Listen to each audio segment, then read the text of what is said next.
So as people join us here today, welcome.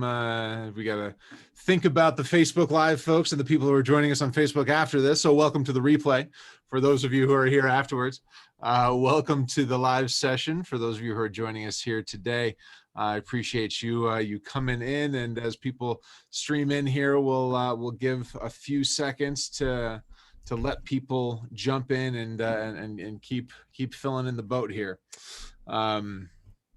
I hope that your Wednesday is going well and that this is a profitable week with tons of productivity. At least that's what I continually wish for myself at the beginning of every week, right?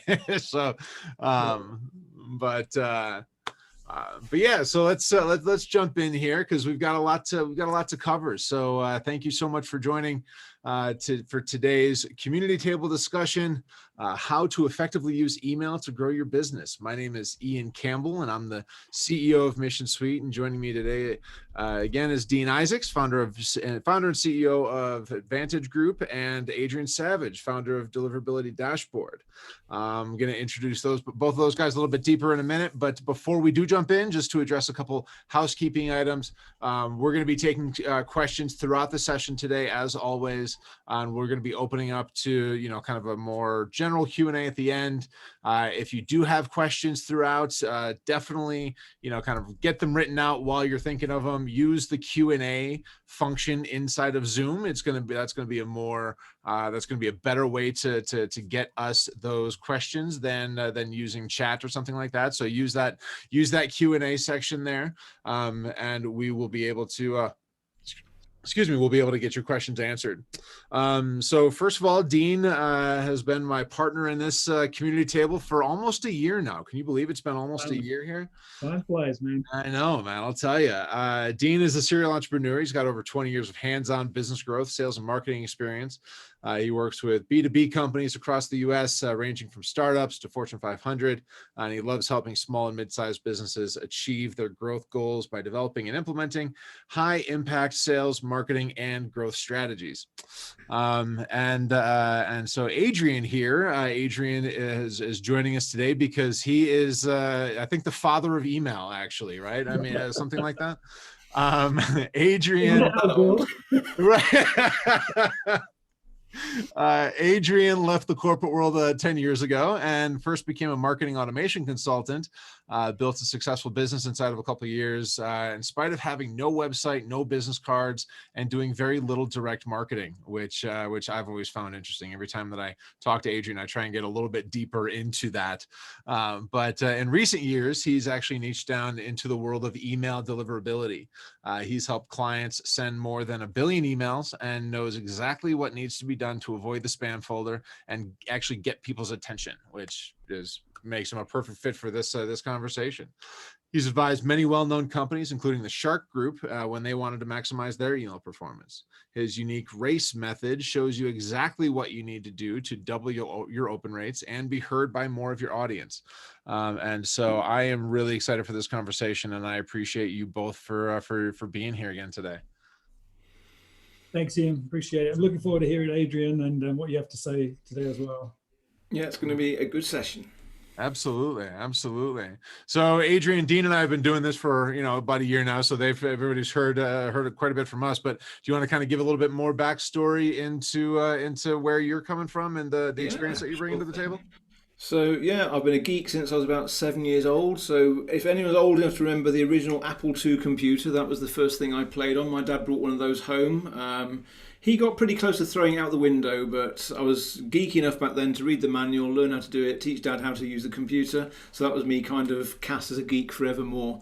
So I did the usual things, go to school, learn how to make money for other people, and then escaped the corporate world about 10 years ago. Learned all about marketing. I was in a mastermind group where all the other people were being taught about marketing and online automation and stuff like that. They all looked like a rabbit caught in the headlamps, and they was going, oh my gosh, I don't know what to do. And I was the one going, hey, this sounds pretty cool. So they started asking me what to do. I started helping them, and that was that. And then a few years later, I started getting clients who couldn't get their emails into the inbox. To start with, I lost a few clients along the way as I was learning how this stuff works. but I was one of the few people in the world who was kind of geek enough and into this enough to actually really get down into the weeds and work out what was going on. Started writing software to solve problems for people, and then I guess it must be 3 or 4 years ago now, Google, Microsoft, Yahoo, they started to really change the rules of how email works. And bearing in mind these guys control 3/4 of the world's inboxes now, then if they set the rules, you got to listen. So I started studying that, working with other people who know similar kinds of things, develop more software. Here we are a few years later, and I kind of ignored those messages. You know how the universe sometimes tell you want to go in a certain direction, and you ignore it, and then it ends up dropping a piano on you before you get the message. That was kind of me. But a couple of years ago, I ditched everything else. All that I do now is email deliverability, how to get more emails into the inbox, how to avoid the spam folder, and creating my own software, working with people at the kind of high-end private consulting, everything in between, and loving every minute of it. Awesome. Well, thank you so much. That gives us some good perspective, and it also kind of dovetails nicely into our first question of the day. We hear a lot that email is dead or email is dying and what have you, right? And in no small part, I'm sure, because Outlook, Gmail, and Verizon Media Group owns Yahoo and AOL and all that.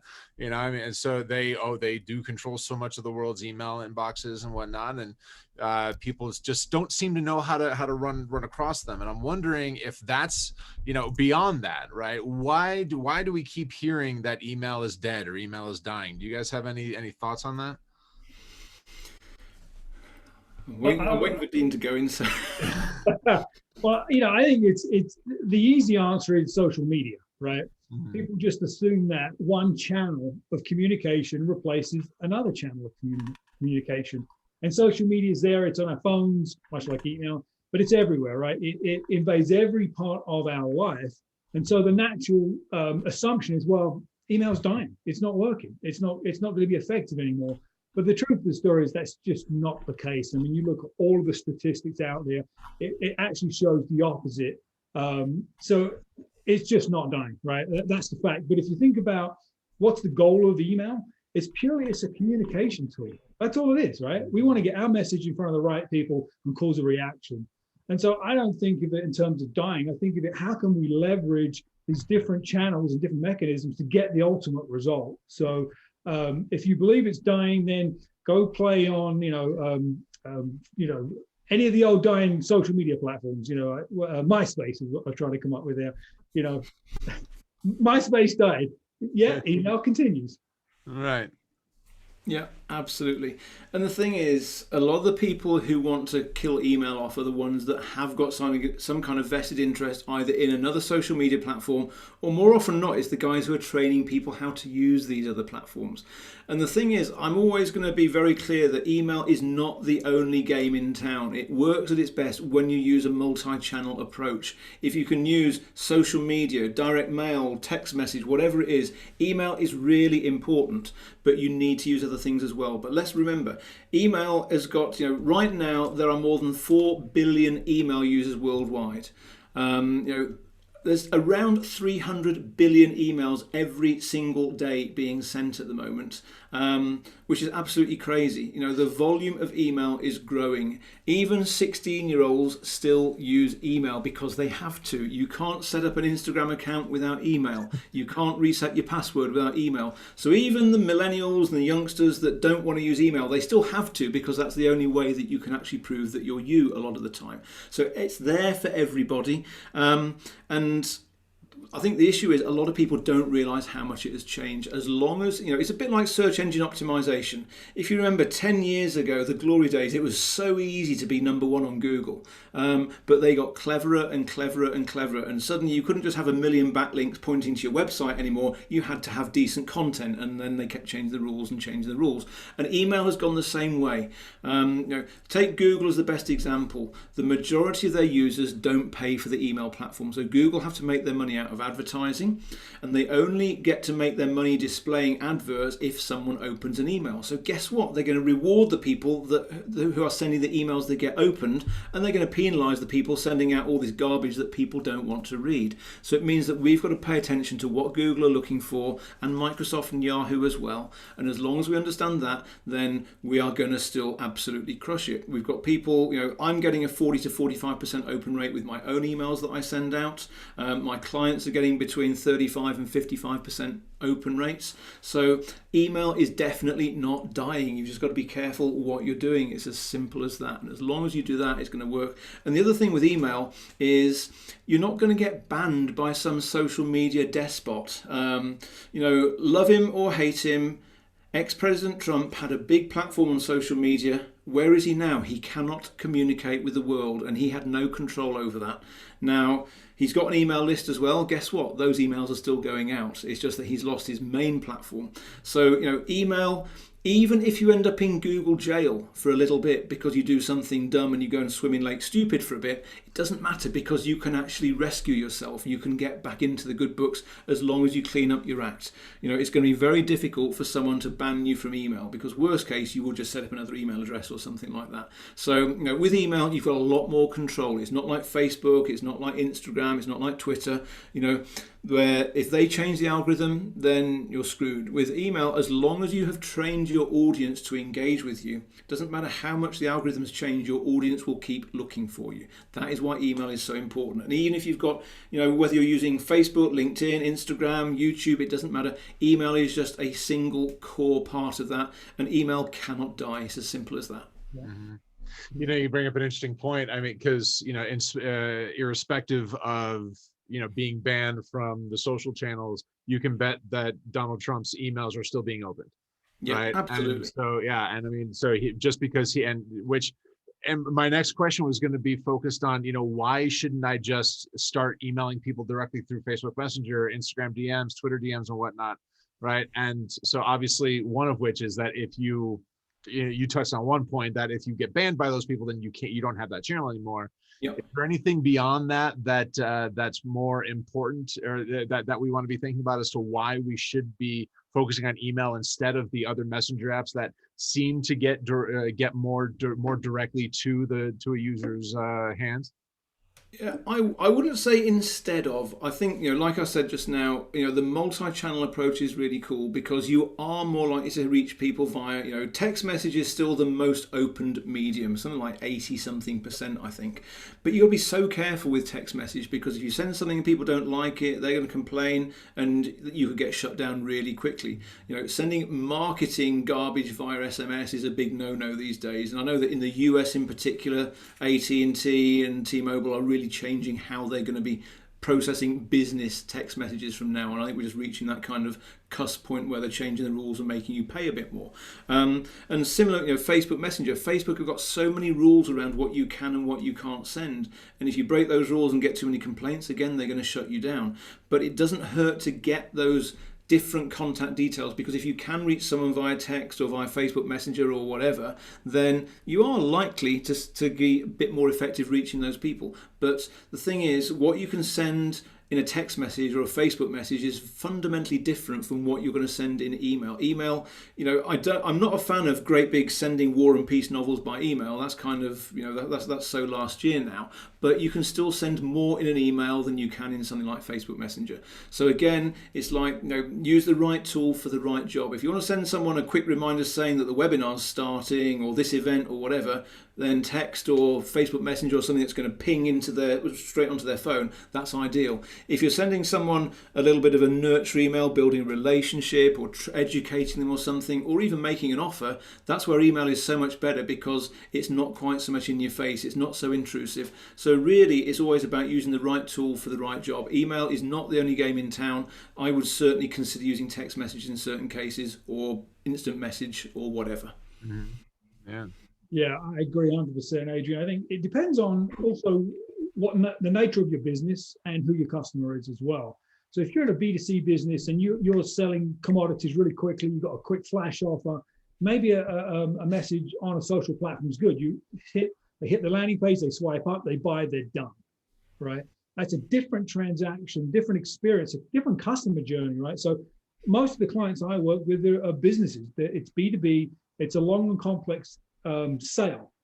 And you can't sell like that with an IM, regardless of which channel it's on, right? So moving that audience from that social platform to a landing page for a download, get them to opt in, and then nurture that relationship with a very meaningful journey is a much easier, more effective way to convert. And then you have control over that process. You don't have any control on the social platforms, whether that stuff's going to get blocked, banned, delivered or not. So I think that I try and align the tool and the message with the purpose and where they're at and where the buyer's at in the buyer's journey as well. But ultimately, you don't own anything on social media, right? You've just given it away. As soon as you post it or it's gone, but you have control with email. You own your list, and your email, a good nurtured email list, is one of the most valuable assets any business can have. Totally. So all those other channels should help you nurture and build that list. And we'll get into the list building here in a little bit, but that's the goal, is to build that list, because that's where the dollars are. Yeah. Especially in B2B. Yeah, because I mean, I remember, I don't know, this is maybe 6 or 7 years ago now, reading a story about a woman who had built, not even really built a business, but just built an email newsletter and sold that database and that newsletter for something like $20 million. I mean, it was, and I might be exaggerating. I don't remember, but I might be just, kind of blowing it up on my mind. But it was a huge number. I mean, she had something like 200,000 email subscribers that were on this thing that were actually engaged email subscribers, and she ended up selling it for a ridiculous amount of money. Yeah. And, so, to your point, owning that list, I feel like is a really big thing to focus on, especially if you're kind of looking at the options like that. Yeah. Yeah. In the M&A world, they never thought about that stuff before when they valued a business. But now the value of a relationship isn't just in the transaction, but it's in the size of your reach. Mm-hmm. I've seen businesses get bought just because of their market presence, mm-hmm. right? They're running at a loss, right? Facebook before they started selling ads, right? What was the valuation of Facebook before they started selling ads? It was ridiculous. And they didn't they had emails because you had to have an email in the system to sign into Facebook, but nonetheless, they own that list. They own that kind of piece of the world, and that's what an email list is. Mm-hmm. Mm-hmm. Yeah. So let's start talking about building out that email list. Obviously there are good ways to do this and bad ways to do this, and then really bad ways to do this. So just starting off, let's talk a little bit about some of the more effective ways that you've seen people build a list. And Dean, you kind of brought it, dovetailed into this. So we'll kind of start with you. Okay. Yeah. Well, I would start out by saying, avoid buying a list at all costs. And I know, Adrian, you're probably going to jump right on that because of deliverability, but there are times where a list is maybe kind of acceptable-ish, but 99% of the time you want to build a list. And even if it's just because of deliverability, right, and sending stuff that's going to be listed as spam. And Adrian, you can speak to that here in a second, but it's so easy to be lured into buying a list. And they say it's been cleaned, it's been verified. It's not your list. You don't know these people. They don't know you. There is no reason for them to open your stuff, but there's every reason for them to hit spam, and then you get blacklisted really quickly. So just want to say that. But in terms of building a list, it's really about building a relationship, right? It's about getting your brand out there, getting your message out there, and trying to create an interaction. And at the core of that, I believe, are using a tool called a lead magnet.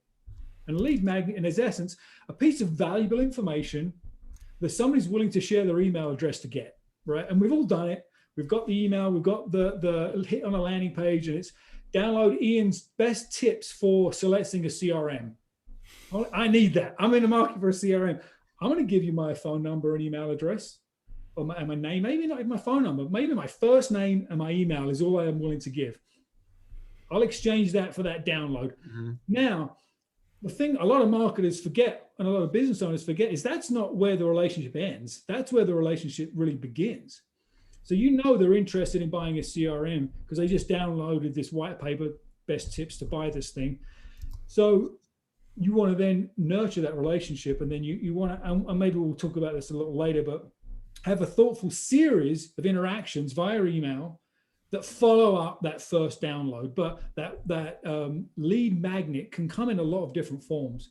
It can be premium video content. It could be a download. It could be a tips and tricks. It could be access to another page on a website. Anything that's of value, content of value that really resonates with that person.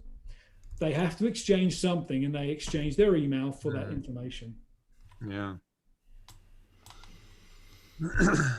Adrian, do you have anything to add about building those lists? Yeah, I absolutely love that. Agree with every single thing. We'll talk about buying lists and that in a minute, because also I've seen that Jason's asked a really cool question that kind of segues in from this, and we'll come back to that.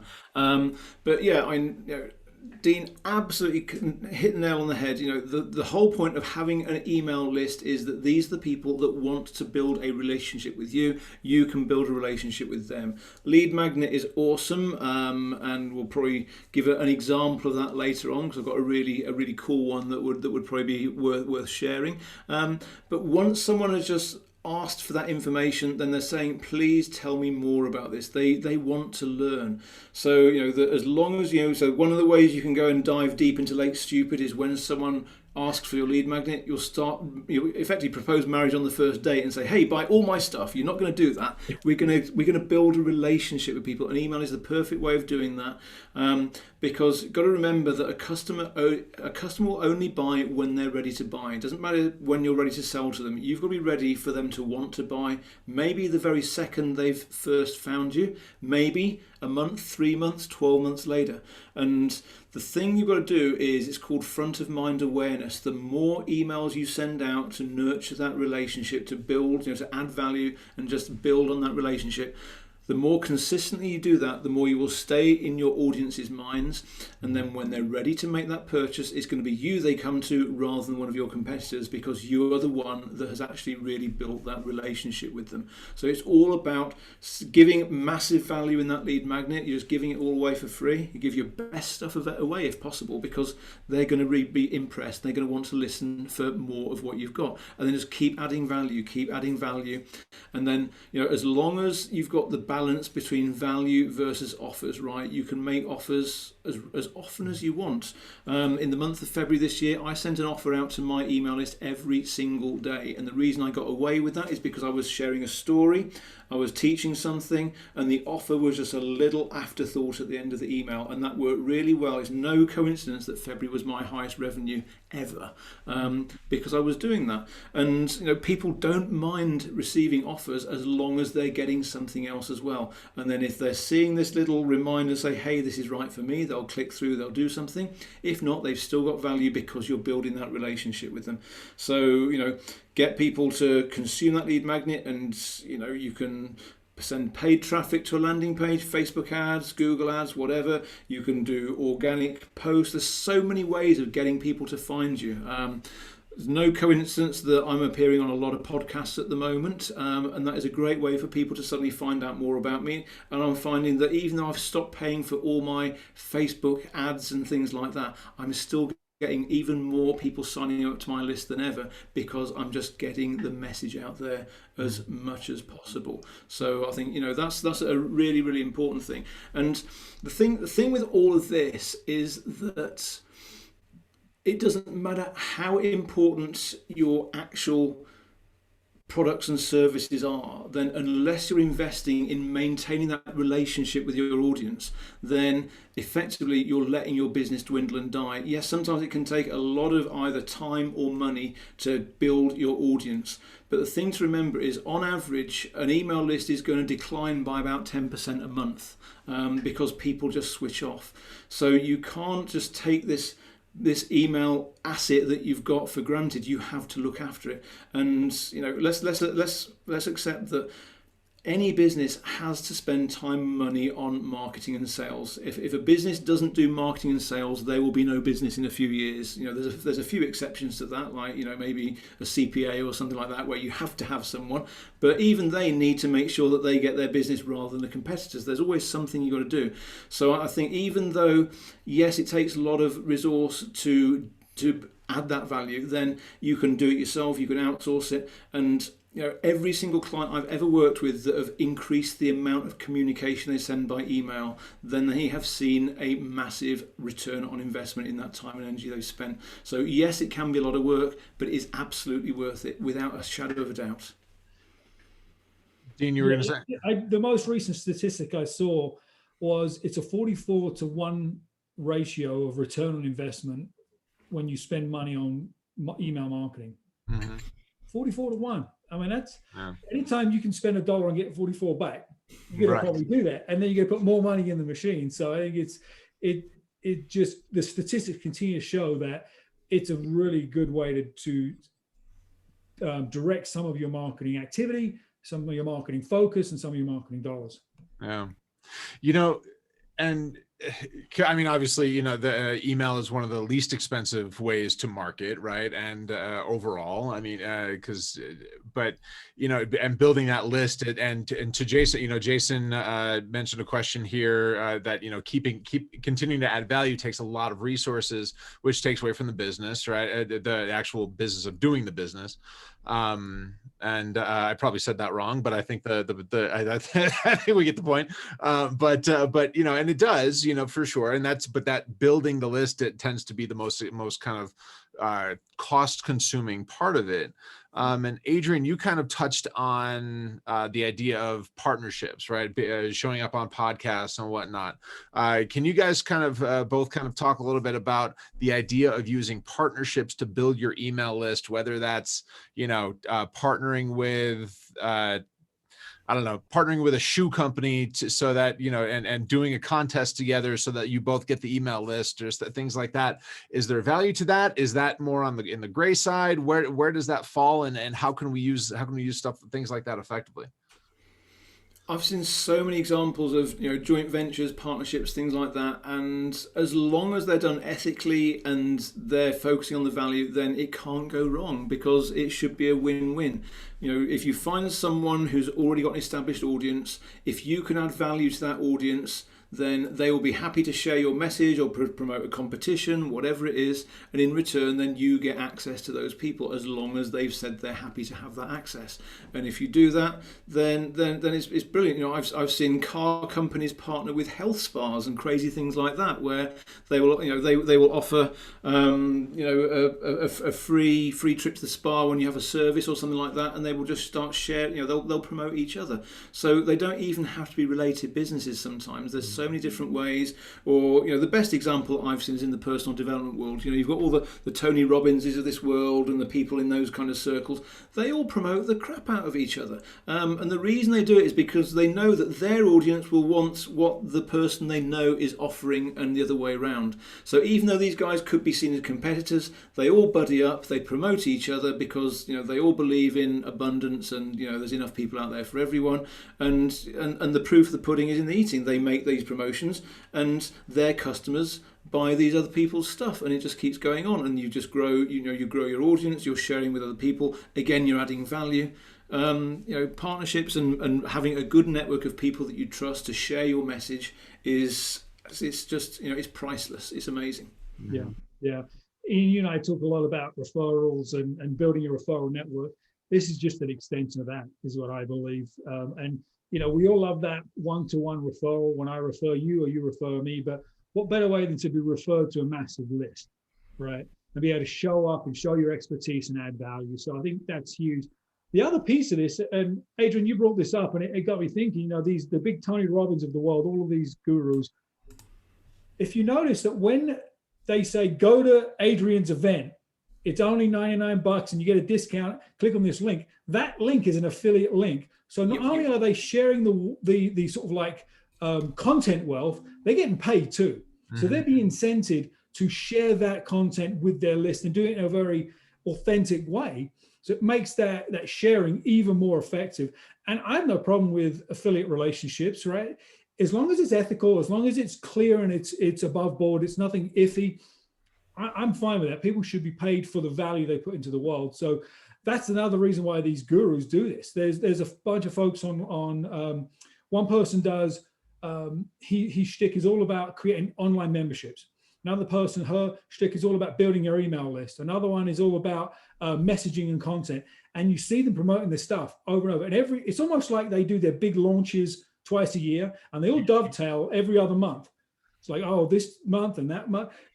I mean, when you stand back and look, you see what they're doing, but you know what? It works. Yeah. And it's Absolutely. feeding that common audience with great content. So yeah, absolutely, all day long. And I feel like that does have to, there has to be some sort of a story that you can tell, right? I mean, Adrian, you mentioned like the car companies and the health spas, right? But I mean, you know, and there's got to be some sort of a path to make it make sense. Like Dawn Soap is not going to partner with ExxonMobil, right? I mean, you know, like those types of things are just too completely far apart. You know, I mean, you know, and I'm sure that I could think of plenty of other amusing examples, but it's got to make some sort of sense at least, right? Yeah, I think so. Because ultimately, my audience is my audience, right? And I may be willing to cross promote something that doesn't align with what I do, but it resonates with my audience. So as long as that's the case, then I'm not disingenuous, right? I'm serving my audience like I promised. And it may seem a little out of left field, but as long as it's aligned, then it will make more sense to the audience as well. And then you don't drive them off, because otherwise it feels like I'm being pitched this random crap, right? And then you just burn your own credibility with your list too. Yeah, so I think relevance is the key. You know, either relevance, or you can be pretty certain that there's some kind of link between the two. It's like, you know, if it's a high-end car dealership and it's a luxury spa, then if people like nice cars, they're probably going to want to pamper themselves and things like that. So, you know, you need to make sure that there's some kind of alignment. But it's like Dean said, as long as, you know, and this is one of the most important tips I've ever heard from another email deliverability expert, is know thine audience. And the better you know your audience, and the better you know as much as you can about them, what they're looking for, what they need, what their pain points are, all of those things, you can then make sure you're sharing the right things, whether that's your content, whether it's someone else's value, whatever it is. It's just know your audience and just keep sending them what they need. And by the way, if you don't know your audience well enough, then one of the best types of email you can send is asking them, what do you need? Send them a little survey or a little email. If the audience is small enough and you can handle this, ask them to reply to you and things like that. All of those things, then they build that relationship further. They give people a reason to engage with you, and you get amazing information back, because you might guess what you think your audience needs, but until you actually get some hard data back from them, then you're just shooting in the dark until then. So, you know, the more you can learn, the better. And that's why email is so cool, because you can actually see what people are doing as well. So another really strong point for using email. Yeah. Let's talk a little bit about quality versus quantity. I think, Adrian, you had one of the best lines that I've heard when you and I talked in the past, that, you know, guys tend to want to have the bigger, stronger, bigger, you know, bigger lists, while women tend to be more focused on, no, just make sure that it's the right people that I'm talking to, and everything will take care of themselves. And I don't know how accurate that is. I mean, I'm assuming that must be pretty accurate, but you know, those of us in the marketing sphere now know that the quality of the list and engagement factor of the list, and this is something that we've touched on briefly here, is significantly more important than the number of people that are on the list, right? Yeah. And this is the biggest thing that has changed in the recent years, because you know, go back 5, 6, 7 years, the halcyon days, where all you had to do was build the biggest list you could. Just get as many people on there, and then you just mail the hell out of them as often as you can until they buy, they die, or they unsubscribe. And guess what? There's a few marketers that still do that now, and they wonder why they've got a 3% open rate. Right. And you know, that's how it used to work. Whereas now, and it is interesting because it has, you know, and maybe this is just my experience, I won't make any gender bias comments as such here, but I have had a much stronger challenge getting men to let go of the parts of their email list that no longer serve them. Because now it's all about only sending emails to the people that actually want to hear from you. And the only way you know someone wants to hear from you is if they're opening your emails. It's as simple as that. If they're not opening your emails, they're voting with your feet. And it would be crazy to keep trying to just, you know, what was it, Einstein, I think, the definition of insanity is doing the same thing and expecting different results.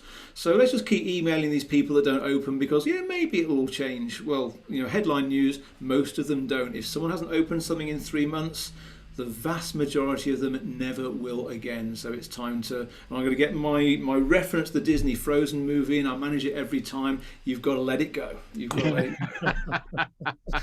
There is no point flogging a dead horse. I mean, I understand it hurts. Some people might pay as much as $20, $30, even $50 per lead if they're on paid traffic. If it's some really difficult niche like weight loss or something else where there's a lot of competition and you're paying a lot of paid for traffic to get an email lead, then people are going to be really reluctant to let go of their hard-earned money that they're seeing in this database. But if someone hasn't engaged with you in a while, if they haven't opened anything, unfortunately that value goes down very, very quickly. So you've got to make sure more in the long run, right? Yeah, absolutely. Because the more you send emails to these unengaged people now, the more your sending reputation is going to get hurt. Google actually let you check out your own reputation. They've got something called Postmaster tools. And you can see that if you're not doing things very well, then you'll go very quickly from high down to medium, down to low. And then you've got the lowest of the low they call bad. And if you're down at low or bad, it means that pretty much all the emails you're sending are going to spam by that point. And I've worked with one client, they got themselves into Google jail to the point where they were getting a 0.25% open rate with the emails they were sending. Wow. And it was because they had just spammed the hell out of their list. They burnt it to a cinder. They just kept mailing all kinds of garbage. They didn't care what they were sending. And then here's the real sting in the tail. They tried setting up a new email domain. They started sending from it. And it was really funny because on day one, their Google Postmaster rating on this new domain was high. Day 2, medium. Day 3, low. Day 4, bad. Google joined up the dots. They followed them around. Google are cleverer than we are, folks. You've just got to play by the rules. You can't just send garbage out anymore. And the better you can maintain that email list, the better you can start pruning off those people that aren't opening stuff. It's going to make such a difference. That is what makes the difference between a really effective email marketer and someone who's just doing it the same way as they were 5 years ago. Yeah. Change that one habit, and that's going to transform the way that email works. And those are the people that say that email isn't dead. The ones that haven't changed their habits, guess what? They can see that email's dead because they haven't changed with it. You've got to evolve. If not, if you don't evolve, then Darwin was right. You evolve or you die. Simple as that. Yeah, it's dead for them. I have to chuckle while you're talking, Adrian, because Jason is dropping a few questions in the Q&A.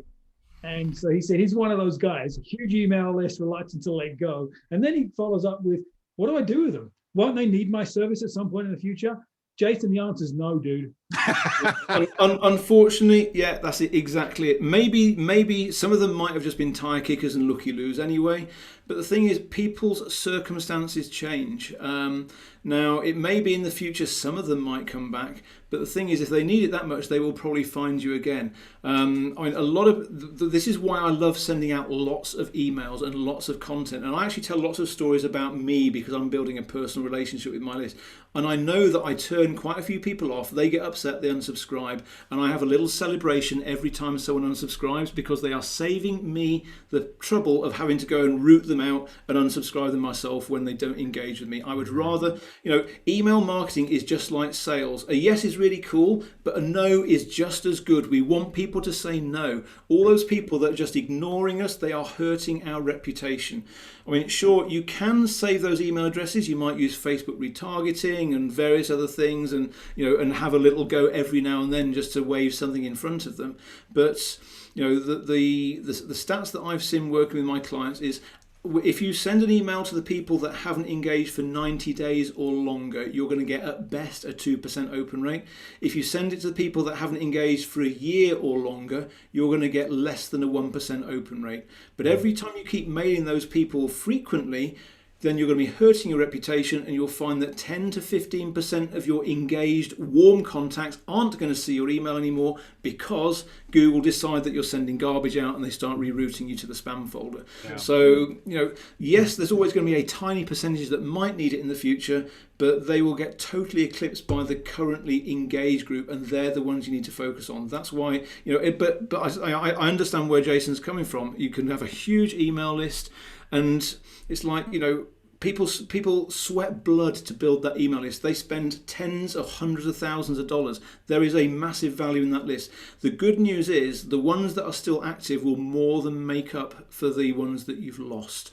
Yeah. If you focus on those active people, then the chances are you're going to get amazing results out of those. I was absolutely dumbfounded when I sent my daily emails out in February, the number of people that actually went through and bought something I was offering. Some was low value, some was high value, and people, I just had no expectation how many people would show interest. And here's the crazy thing. This was just buying by clicking through. Because I've been focusing on so many different things, I haven't actually had a salesperson follow up with the people that clicked and didn't buy, which is insanity, shoot me right now kind of thing. There's always more resource that you can throw at your engaged contacts. I think that's the thing to bear in mind. So yeah, it's a psychological challenge to let go of this stuff, and I totally get it. I've had this conversation with so many people, but I have never ever seen the numbers and the figures and the data prove otherwise.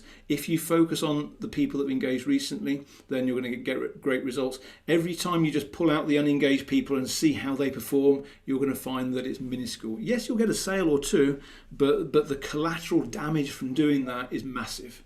What was that movie? He's just not that into you. Right, something like that, right? Let's see how many movie references we can get into one session. Yeah, right. Yeah, it's not you, it's me, because I'm sending you garbage content, right? Right. The truth is that I think we have to look inwardly first, right? You can't blame your list if you're sending out garbage, right? Stuff that has no relevancy, no value, nothing. It's not going to compel me to keep opening that stuff. I am not going to open it. But Shannon posted in the chat about kind of this opportunistic sale, I guess, right? In alternative healthcare, somebody's not sick all the time, so they don't need all my services, is kind of how I interpret her comment. Yep. But you're not trying to sell with every email. You're trying to engage an audience and build a relationship with every email. Absolutely. So if you take a step back and say, I'm going to send my monthly email or whatever cadence it is, there's always going to be stuff of value. People that care about health and alternative health methods will want to read this stuff because it's informational, it's interesting, it's engaging. They will always open it. And then when they're sick, they'll think of you. But if you think of your email as a sales channel only, you're going to burn the list out, and they're not going to be thinking of you when they're ready to buy. Mm-hmm. So really be conscious of content. What's the purpose of this particular email? Is it a thinly veiled sales pitch where you've built no relationship and you don't have a right to ask the business? Or is it offering genuine value first? So I think we spend too much time pitching stuff, or it's this really like, you can see it's a pitch. It's wrapped up in a message, but it's a pitch. Don't do it. People know when they get that garbage. But on the other side of the coin, there are lots of like consumer brands that I follow. When I get their emails and I get the coupon, I buy. I'm just waiting for the coupon before I buy. That's a different relationship, right? If you're in a services business, it's not so transactional. So you don't have that same luxury of the weekly coupon code. That's not who your audience is. Don't do that. Don't think of your list that way. So don't sell on it just happened. That's probably, I think, the biggest reason people don't open the emails is because people don't want to be sold all the time. People want value, they want content, and some kind, like alternative healthcare, then that's the perfect audience, because typically someone who's into Reiki or other things like that, then there's going to be a whole variety of things that you can just share. It can be your opinion about things, it could be educational things, it could be stories. There can be just so many different things you can share.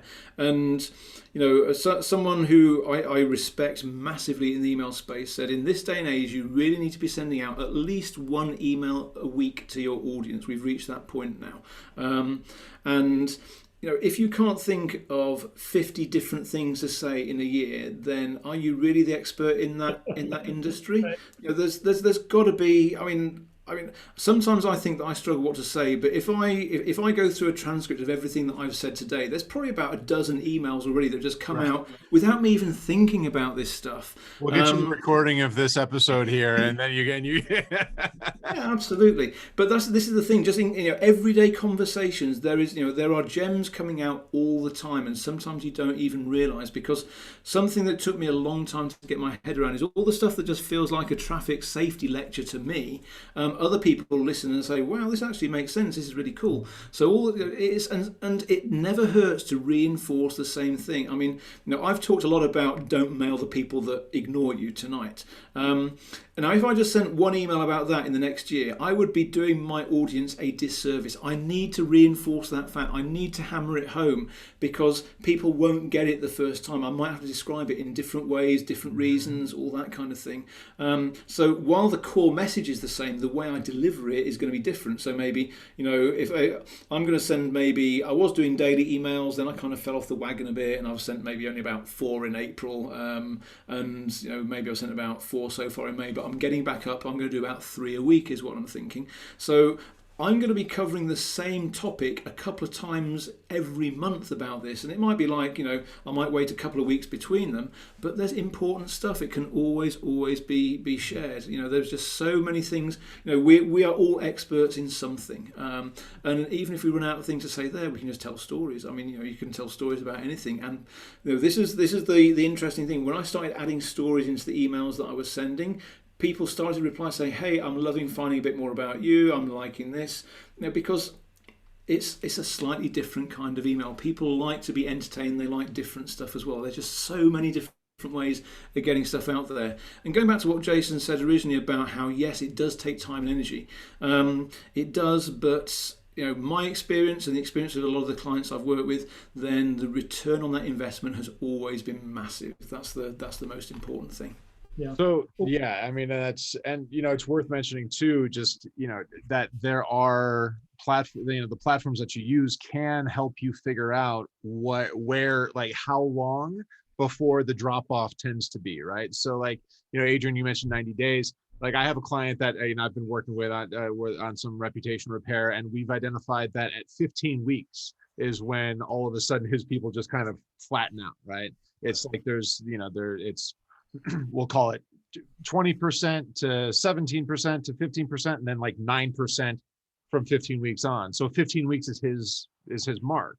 If they don't engage inside of 15 weeks, or inside of 15 weeks, kick them off, and then figure out if you can re-engage them later, but don't keep it active, right? And I know that obviously that's a mission suite thing, but I'm sure, most other automation platforms, I'm sure, have to have that. So that's they do, and that's and even though a lot of the platforms do it, they don't necessarily do a great job. I've developed specific software that makes it a lot easier, that's even better at that. But the thing is, it's about ideally heading off at the pass before they've gone for too long. It's like something I learned in the last few months is that Microsoft, they now, so if anyone who's using Hotmail, Outlook.com, Microsoft 365, Microsoft runs all of those mailboxes, and they consider those people to be unengaged if they haven't opened anything for just 15 days now. If you keep mailing people after that, Microsoft will see you as one of the bad guys.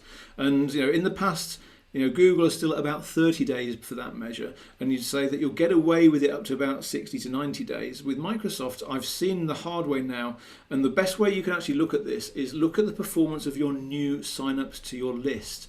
And I was seeing that if someone has a good reputation, then they will get as much as 80% of their new contacts engaging within the first 14 to 30 days. But what I started seeing was that the Microsoft component of that list was going down to about 35 to 40% engagement, because Microsoft were penalizing them for being very lax with their engagement management. As soon as these people started reducing the time of unengagement down to about 30 days, and they were cutting people off at 30 days, guess what? Microsoft started to like them again, and they were getting better performance with their new signups. So this is one reason that managing your engagement matters so much, because if you're spending money on paid for advertising, you're building your email list by spending money, you could either be reaching 40% of those people, or you could be reaching 80% if you clean your act up and manage your engagement. Now, which would you prefer? I know which one I would do. So, there's lots of reasons beyond the obvious kind of short-term gain. Your reputation is everything in this world, and the better you can manage that, the better. I think that's, it just makes such a difference. So there are 2 more questions here that I want to make sure that we touch on, one goes back to Jason's original question, the first question that Jason asked about the difference between sales emails and marketing emails, and cold or warm prospects, and kind of being able to, because technically speaking, with the spam laws, you're still allowed to email cold emails. You're just not supposed to do it through third parties and things like that, right? So how are we how are we still using email for lead generation?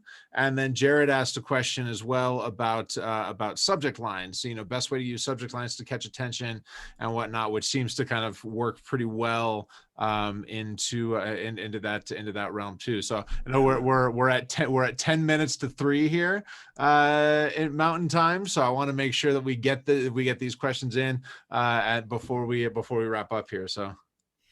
Okay, so let's talk about cold emails in particular, because a lot of people ask me how to deal with cold emails. Because the thing is, if you're using any kind of marketing platform like MailChimp, ActiveCampaign, Keep, Campaign Monitor, doesn't matter, Mission Suite, yeah, we'll put that out, big one for that, shoot me now. So any of those platforms, they will get very upset with you real quick if you start sending emails to people that haven't given you explicit permission. And here's why. If you can send emails out to people, but every single mailbox out there has got this big button that says report this as spam. And the only definition of spam that the mailbox providers care about is what the recipient deems it to be. So if someone receives something they think it's spam, they click the spam button. In that moment, they are judge, jury, and executioner. So if you send out marketing emails to people that have given you permission, the highest spam complaint rate you're going to see, according to all the benchmarks I've seen, is about 1 per 1,000 emails you send out. If you go above that, you're going to get a slap on the wrist by your marketing provider. If you go too high above that, they're going to shut you down. I had one guy, he sent out an email, he put a very rude word in the subject line. He got a 2% spam complaint rate, which is 20 times the acceptable limit. They shut him down with no warning, because the reason they have to do this is the email providers have to protect their reputation, because we have our individual reputation, but all of the platforms out there, they have to maintain their own good reputation, otherwise their emails won't get delivered. And that's why they don't allow cold sales emails, and that's why you have to use specialist platforms, because there is a higher risk. And this is why, so when someone says, well, how do I send cold emails? My answer is very, very carefully, because the thing you've got to do, it doesn't matter what platform, the technology doesn't matter. You've got to maintain your reputation, because if you get too many spam complaints, you're going to end up on block lists. And if you're on a block list, then every email that you send is going to struggle. So normally it's about, well, what can you get away with? If you're sending thousands of marketing emails that have a good open rate and a low spam complaint rate, you can probably send a good handful of cold emails in amongst there. But as soon as you start sending more and more emails that you don't have permission to send to the people, yeah, absolutely. Some people, they really want what you're sending to them and they're going to engage. But if the cost of that is too many spam complaints, you're going to be in a lot of trouble. And this is why you've got to be careful. If you're buying lists, scraping off the internet, whatever it is, just because you've got a demographic that you think should want you, you've got to be aware of the dangers of just engaging with them, without any second thought. Yeah, you can do it, and there's platforms. There's a few different ones, like Woodpecker, Lemlist, Woodpecker, Outreach.io. All of those. The way they work is they autopilot your own Microsoft 365 mailbox or your own G Suite mailbox, which is great, but if you get too many complaints with that, then you'll find that Microsoft and Google just shut you down instantly again. So again, the way these platforms work is they send a very low volume. The days are gone where you couldn't just buy a list of 100,000 people and just blast it out in a couple of days, because you're going to be shut down.